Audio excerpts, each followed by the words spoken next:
Idiots. How are you doing tonight otherwise? You reading some comics? What else you got going on, Harper? I'm doing fine. And Mike, they moved X-rated to Vegas because they offered us more money. So you should let fucking everybody know that. Okay, Nice.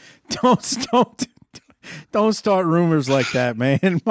Those somebody out there who's bruh. bought a ticket would think you're being serious. So please stop. How much money do you fucking need, bruh?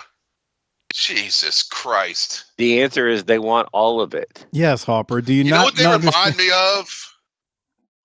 Like, because I follow like fucking LSU, right?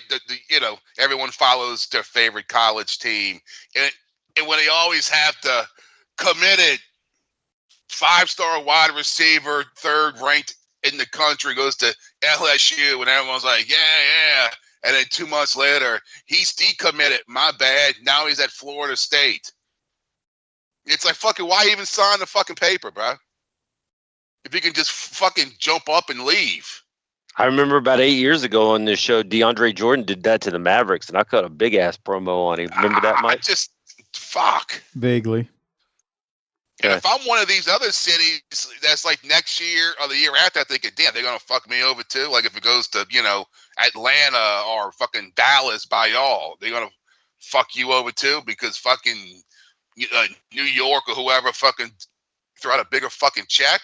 Yes. It's like an NIL deals, bro. Yes. Harper is okay. Like, peek behind a curtain here. Harper, not that we don't believe in capitalism, but Harper is Mr. Capitalism, and he's cutting a promo on capitalism right now, and he don't realize it. You signed a contract, though, Michael. That don't mean nothing to these rich folks. That's what I'm saying. The sooner you, Harper, and all these people out here listening to us get it through y'all's heads, the rich people play by a different set of rules than all the normal people. Then you can start to really look the real problem in the eye. And they, I'm watching this, and they took out the fucking house shows, and now it's a house note just to go to fucking Raw. I'm like, what the? It's like you were taking out your fucking main demographic, which was families. Oh, you give a fuck about families? Yeah, bruh. Who took y'all to y'all's first fucking wrestling show? When y'all were children, bro. My parents. Exactly. Sportatorium. My godfather actually bought the tickets to the first one I ever went to, and I went with my mom, obviously. But yeah. I mean, but that's what I'm saying. You can't do that now. Nah. Then you don't get wrestling. That's what they're telling you. That's capitalism. If you can't pay the cost, you don't get to be the boss. You just don't get to go. But that's your demographic. It's fucking kids, bro. Not if we can't figure something. Not if we can't figure something else out. Dude, this bubble's gonna bust on their ass, dude. Because everyone can't be spending this goddamn money. Because who knows what the fuck the future holds? All the bubbles are gonna burst, and it's gonna be a ridiculous clusterfuck. All right, can we get back to 10 years? Because we sound like old men yelling at the clouds right now. But it's true, though. I'm not lying. Look, I'm not saying you're not telling the truth. I am the one always being accused lately of being the disgruntled one, and I need therapy or something. Because Harper gets on here, and angry Harper, he's the coup de grace, man. He takes over. And but I don't disagree with you, Harper. You do alienate your base, and that's a problem. If your base can't afford to come see you anymore, that's a problem. I was talking to my kid when him and two of his friends went to Raw in Dallas a couple months back, and man, they spent with 3 tickets. It was close to $400. That's fucking crazy, bro. Now they're 20 years old. They're 3 20-year-olds. Watch these motherfuckers sit there and shoot a fucking promo and go to goddamn commercial, and then there's a match, and then there's something happening but you're paying to watch this shit on the Jumbotron. You know what's funny? As you say that, I had this thought several weeks ago on the show because, I've been watching a good bit of Raw lately and a little bit of SmackDown here and there. And it really did hit me. And I kept getting this, people kept DMing the show this too. And I really started to realize it once I started to hear it, and then I started paying attention. Man, they on Raw and SmackDown, it's like watching like almost like a play. I don't know how to describe it because I'm not like big into plays or anything, but it's just like we're gonna go out there and orate for 30 minutes. every 20 minutes, we're gonna have a 20-minute promo. And we're just up there. And when it's guys who can do it like Punk and McIntyre and Roman, and it's good, but you really are just going there just watching people like talk. But here's the thing. We said this years ago. Like we were talking about this in 85, 86 Crockett. Man, we don't know if we fell in love with wrestling or the shit talking. Actually, I think it's both. But like there's so much shit talking that makes wrestling great that they're just going like overboard with it at this point though. I understand that, but you weren't paying a fucking card note to see it. That is true. People still are doing it. People are still doing it for two reasons. People are stupid. And they have access, and they have access to credit. But that's Doc nailed it. As long as you got access to credit and you can pay that bill, they're gonna keep using it. Isn't that crazy, bro? I mean, don't they realize you can't keep? You're basically hot shotting. Sooner or later, what do you think the robots? What do you think the robots are going to do? They're going to hot shot the territory, get rid of everybody's jobs, and nobody can buy shit. Yeah, but they're going to do it. That's going to happen. It was so. And then they killed off the fucking house shows. Or you want to hear that's real sad? Fucking smart. You want to hear something sad? Latrell came to me the other night and he goes, "Hey, what's the next? When's the next WWE PLE?" I was like, "Next what?" Oh, you mean pay-per-view? Yeah, don't worry about it because you'll be watching it on the fucking sofa. Oh, well, yeah. Well, I have never been to a Raw or SmackDown in person, ever. Really? Really. Wow. I wasn't paying it 10 years ago. Yeah, I just don't I don't get it, bro. Nobody in the entertainment industry is doing anything worth the prices they're charging. Nobody. Yeah, no one is. That is wrestling, goddamn true. Sports, comedy. Music, yeah, nobody. Fuck that. Until everybody gets a little bit more realistic on pricing their talent, I'm going to stay home. Yeah. And that's where the house shows would be perfect. And they could come over to my house and do a show. It was so stupid. It's like, but you could make the house shows work. It's so easy to make it fucking work, but they don't want to fucking do it. There's no money in it. Well, yeah, but here's the thing, bro. You got to book this. I saw if they're supposed to have the fucking NXT thing at that fucking Yingling Center, and the ticket sales were fucking garbage, and I think they had to move it to the Performance Center. Okay, isn't that correct, Mike? I don't. You are the industry insider on this one. You're the one who introduced this topic, and now you're asking me questions. I'm not sure. No, I just don't say they kill the house shows because they don't make any fucking money because no one wants to go watch fucking the fucking NXT guys. Because I mean, let's be honest. You know, most people are like, who? It's right.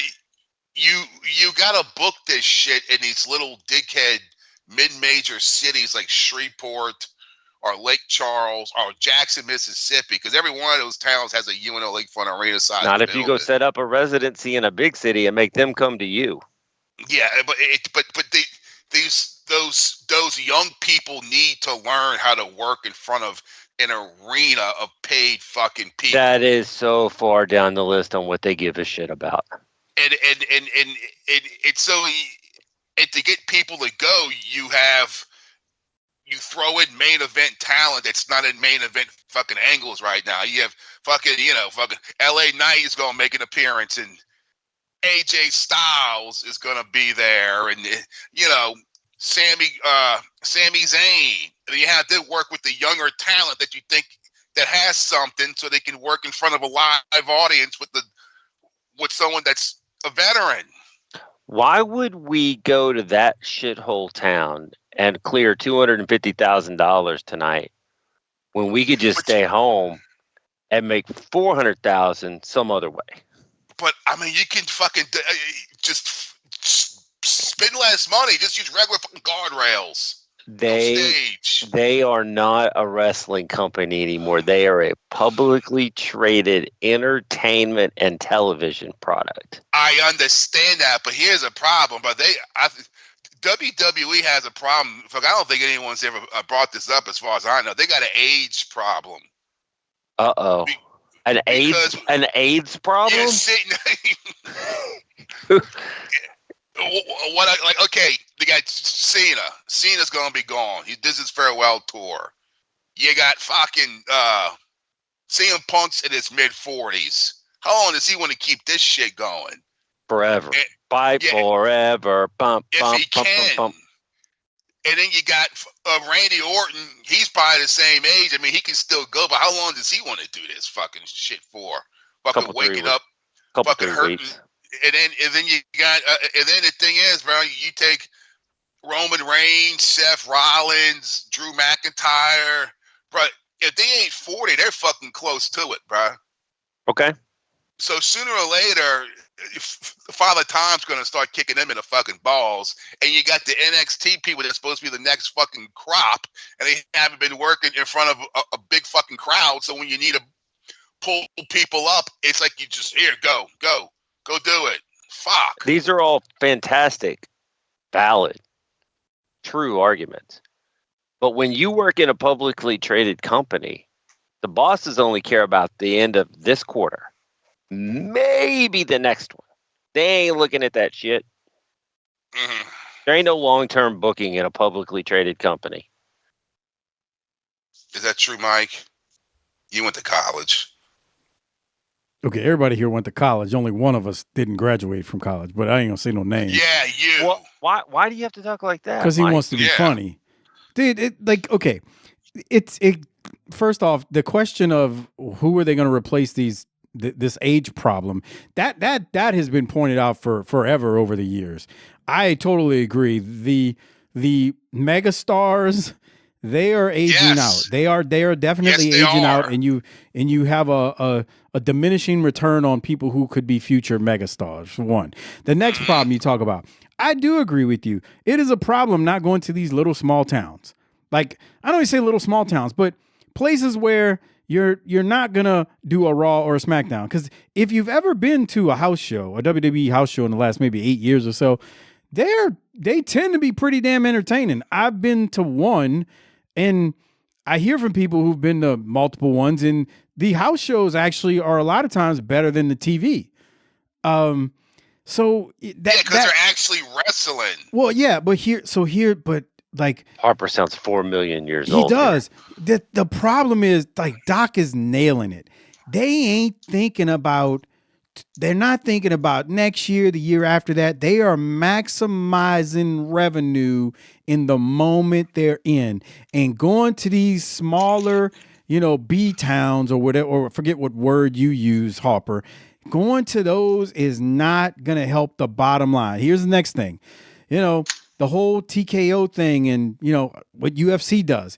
UFC runs weekly. Every now and then, a couple times a year, they skip a Saturday night, but they run every single pretty much Saturday night. Now, if they're overseas, it may air at noon, but for the most part, they're starting 5, 6, 7, 8, 9 o'clock in the evening on a Saturday. They do their fight nights, which oftentimes are from the Apex in Las Vegas, which is damn near like, I don't want to say like Techwood Drive, but it's where they it's like their home little arena, so to say. And then they go out to the other arenas on Saturday. They go out to bigger arenas on Saturday. And then once a month, they do a pay-per-view at an arena. And I point that out because, well, it ain't like they doing house shows. Not that they need to, totally different sport if you break it down, but they're just they're not going to quite mirror what it is because it's two different things. But by saying we're not doing this, we're just going to do SmackDown, Raw, and PLEs. I mean, they're just trying to maximize those revenues. But I'm with Harper. That's a problem when your fan base doesn't live anywhere near these major cities that there's going to be a Raw or SmackDown. You can't see those stars in person. Look, we were all young once. It was one thing to watch Mid-South Wrestling, world class, whatever, WWF, or even for Harper, because I know he went to some of those, or WCW when we were young kids. It's one thing to watch those shows. UWF. It's one thing to watch that stuff on TV. It's another thing to be 8, 9, 10 years old to go see it in person for the first time. Because you know, and I know that's where you build your fan base. The first time I sat down in an arena and saw wrestling, I was like, oh my God, this is the greatest thing ever. To see that ring, to see the wrestlers come out, it was the smell of the building, like all of it. And I mean, you're talking to somebody who had been to very large sporting events like Harper. Look, the Saints weren't selling out back then, but we went to the Superdome when there was 40 to 50,000 people in there. The team was bad, but we enjoyed it. So if we could be mesmerized by wrestling, man, can you? I mean, in the first time you walk in and you see that, they're messing up or not. I mean, Harper's on to something, but you know what? They don't care because they're not thinking about that. Because I'm thinking, I was about to say that. I remember going into UNO and seeing that ring in the red, white, and blue ropes with the WWF logo on the turnbuckle. Like, holy shit. Here it is. I'll do you one better. And just think of how many children are not going to get that fucking experience. Well, here's the WWE's new slogan. Fuck them kids. And here's why. For real. Here's why. I'm telling you this right now, and this may be the most true thing I've ever said on this show. If some motherfucker came running down the hall in Stanford and said, Triple H, we have just figured out the cure for cancer. And if that shit didn't make enough money, it ain't going to be publicized. So there you go. Well, all right. That's the end of it. It's they're there. Isaac Yankum. They're there for the sole purpose to maximize revenue for the shareholders. Wrestling is just how they kind of do it. They're there to make money any way they can. That's nice. All right, so it's Harper, bullshit, is what it is. But Harper, you feeling better now that you got that off your chest? Then, now, and forever. That's right. Making that money. Here's the craziest thing though to think about. Like, their whole motto obviously is maximize profits, right? And in some ways, in the territories, it was the same, but it was different. It was a different business model to get to that point. It's changed. We gotta, at some point, we just gotta be like, we've said this over the years here. It's just different now. Like, there's no other way to put it. It's not the same thing. But I will die on this hill. I do believe it is going to be, it's messed up when these young kids that don't live in these large cities can't see it live. That's not good. Here's the other side. We've broken you down. Now let's bring you back up. Let me build you back up. Where they step out of the scene in the capitalistic society opens up all kinds of opportunities for young promoters, for the champs, for the Wildcats of the world. Go build the territories back. You could do it. The territories ain't coming back, man. That ship's sailing. Not like it was 60 years ago. I'm just saying you can replace it with something else. Well, I mean, some towns do it. Hey, here's the thing. Because here's the thing. Whether it's going to the Colts game or going to the go see fucking, I don't know, AC/DC, whatever. Everything you try to do right now is $400 before you leave the house. Everything you try to do in entertainment is $400. Go be a quality, low cost alternative. Dude, I hate leaving the house now because it's like, I hate leaving the house. It's too expensive. I would rather eat shit and die than walk out that goddamn fucking door. Bro, is preaching. Bruh, I got my PS5 now. I'm straight. It's as I told my wife, it's too expensive to go outside, man. Oh yeah, bro. That's like I sat there for fucking Memorial Day. I put on Missing in Action 2, baby. All gave some gave all. Oh. Remember that movie? Sure. With Chuck Norris? Sure. Yeah. Yeah. Great. Y'all remember that? Sure. Uh-huh. Yeah. Chuck Norris. Come on. He does a little. Y'all didn't grow up watching that? He's about to get what? He's about to get worked into a shoot, Doc. Y'all never grew up watching Missing in Fucking Action with Chuck Norris. I don't believe I've ever seen a movie with Chuck Norris in it. What a fucking asshole! You ever seen Delta Force? Oh no, been a long time. That doesn't sound like something I would do. My fucking God, bro. Boy, this has just been a hell of a night. Boy, what a birthday! You must be exhausted from all this anger, Harper. Yeah, buck it, bitch. Well. Thanks everybody for being here for this birthday anniversary. We'll take whatever you got show. What a celebration! 10 years. Yeah, how many podcasts get to this number? Not many.